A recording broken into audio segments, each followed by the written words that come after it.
আচ্ছা, আমি যদি বলি মুসলিমরা হিন্দুদের চাইতে ধর্ম মানার দিক থেকে অনেক এগিয়ে, তবে কি বিশ্বাস করবেন? চলুন কিছু অপ্রিয় বাস্তবতা শুনাই। মুসলিম সম্প্রদায়ের মানুষ সপ্তাহের অন্যান্য দিন আর যাই করুক, অন্তত শুক্রবার সবাই একত্রিত হয়ে মসজিদে নামাজ পড়তে যায়। কিন্তু আমরা অধিকাংশ সনাতনীরা জানি না কখন সৃষ্টিকর্তাকে স্মরণ করতে হয়। ইসলাম ধর্মের কোনো মানুষ মারা গেলে স্নান করে আতর লাগিয়ে পরিষ্কার পরিচ্ছন্ন হয়ে শান্তভাবে তাকে দাফন করতে চায়। কিন্তু আমরা বেশিরভাগ সনাতনীরাই কেউ মারা গেলে আগে থেকে ঠিক করি কত বোতল দারু লাগবে। ইসলাম ধর্মের বেশিরভাগ মানুষ কোরআন পড়তে পারুক বা না পারুক, অন্তত কোরআনের প্রথম সূরা আল ফাতিহা সবাই জানে। আর অন্যদিকে আমাদের সনাতন ধর্মের 98% মানুষ ঠিক করে জানেই না শ্রীমদ ভগবদ গীতার প্রথম শ্লোকটা কি বা কে রচনা করেছেন। ইসলাম ধর্মের কোনো আলেম বা মাওলানা ওয়াজ মাহফিলে জাস্ট একটা ভুল বললে সমস্ত মানুষ সেই ভুলটা ধরিয়ে দেয়, কারণ সেখানের বেশিরভাগ মানুষই কোরআন সম্পর্কে অবগত। কিন্তু আমাদের কোনো ধর্মক্ষেত্রে কোনো ভণ্ড সাধু বানিয়ে ধর্মকে বিকৃতি করে কথা বললেও আমরা কিচ্ছু বলতে পারি না, কারণ আমরা তো আসল সত্যটা জানি না বা আমাদেরকে জানানো হয়নি। ইসলাম ধর্মে যখন কোনো ধর্মগুরু ধর্মকথা শেখায়, তখন সেই মঞ্চে সমস্ত মুসলিম সম্প্রদায়ের মানুষ পিন ড্রপ সাইলেন্ট হয়ে সেই কথাগুলো মন দিয়ে শোনেন। কিন্তু অন্যদিকে আমাদের ধর্মীয় আসরে আইটেম সঙ্গে হরে কৃষ্ণ গাইলেও কেউ কোনো অভিযোগ করে না, কেউ বলে না তুমি ধর্মটাকে বিকৃতি করছো।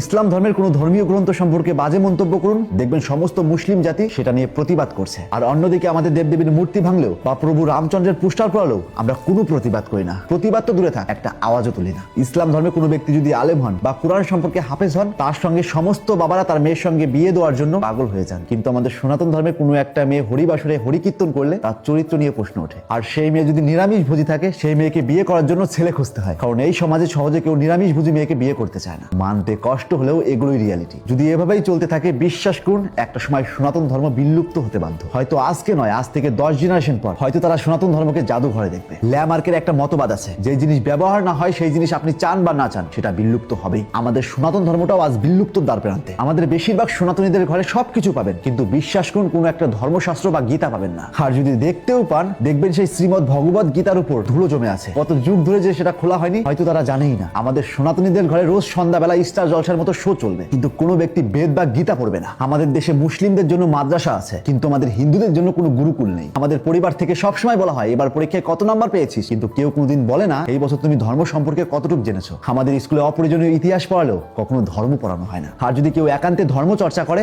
তাকে বাজে মন্তব্য করার কোনো শেষ নেই। কখনো ভেবে দেখেছেন কেন প্রতিনিয়ত সনাতন ধর্মের মানুষ অন্য ধর্মে কনভার্ট হয়ে গেছে? কখনো ভাবেননি? ভাবার এত সময় কই? সনাতন ধর্ম থেকে অন্য ধর্মে কনভার্ট হয়ে যাওয়ার একটাই কারণ, আমাদের অধিকাংশ মানুষের সনাতন ধর্ম সম্পর্কে প্রপার জ্ঞান নেই। ঠিক করে জানানোই হয় না সনাতন ধর্ম কতটা সত্য। এই পণ্ডিতের কাছে যাবেন একরকম কথা বলবে, অন্য পণ্ডিতের কাছে যাবেন অন্য কথা বলবে। এর জন্য আমরা আসল সত্যটা জানতেই পারি না। আর কিছু সাধু এবং ব্রাহ্মণরা আমাদের সনাতন ধর্মটাকে এতটাই কঠিন করে ফেলেছে যেটা আপনি কল্পনা করতে পারবেন না। সেই জটিলতার কারণে সনাতন ধর্ম পালন করার জন্য অস্বীকার করছে। তারা ধর্মটাকে এমন করে ফেলেছে যেটা আপনার কল্পনার বাইরে। এটা করলে পাপ হবে, এটা করলে তুমি মন্দিরে প্রবেশ করতে পারবে না, তোমার বড় জাত হলে তুমি ছোট জাতকে বিয়ে করতে পারবে না, ভগবানের পুজোর সময় এই জিনিসটা না হলে ভগবানের পুজো হয় না। এরকম আরো অনেক জটিলতা যার কোনো ধর্মীয় ভিত্তি নেই, যেগুলো শুধুমাত্র তাদের স্বার্থের জন্য তৈরি করেছে। সবকিছুর পরিপ্রেক্ষিতে একটা কথাই বলতে চাই, যদি সত্যি সনাতন ধর্মকে বাঁচিয়ে রাখতে চান, তাহলে সনাতনীদের প্রত্যেকটা বাড়িতে 4 বেদ ও গীতা রাখা কম্পালসারি করে দিন। প্রত্যেক সন্ধ্যাবেলা অন্তত 10 মিনিট হলেও ধর্ম চর্চা করুন। দেশে হিন্দুদের জন্য গুরুকুল বানান। কোনো অত্যাচারী ব্রাহ্মণদের কথা না শুনে নিজের মনের মতো করে ভগবানকে পুজো করুন বা উপাসনা করুন। আর প্রত্যেকটা সন্তানকে ছোটবেলা থেকেই ধর্মের গোড়া থেকে শেখান, যাতে সনাতন ধর্ম সম্পর্কে তার সমস্ত ডাউটস ক্লিয়ার হয়ে যায়। আর তা না হলে আপনি লিখে রাখুন, আজ থেকে 1000 বছর পর সারা পৃথিবীতে সনাতন ধর্ম হবে সংখ্যালঘু ধর্ম বা সনাতন ধর্মকে জাদু ঘরে দেখবে। আমি জানি আমার কথাগুলো খুব তিতা, কিন্তু এটাই বাস্তবতা। আমরা আমাদের সনাতন ধর্মটাকে জয় শ্রী রাম বলার মধ্যে সীমাবদ্ধ রেখেছি, কিন্তু ধর্মের সত্যতা নিয়ে আমরা কেউ অবগত নই। আমাদের কেউ কখনো প্রপারলি শিখায় না সনাতন ধর্মই সত্য,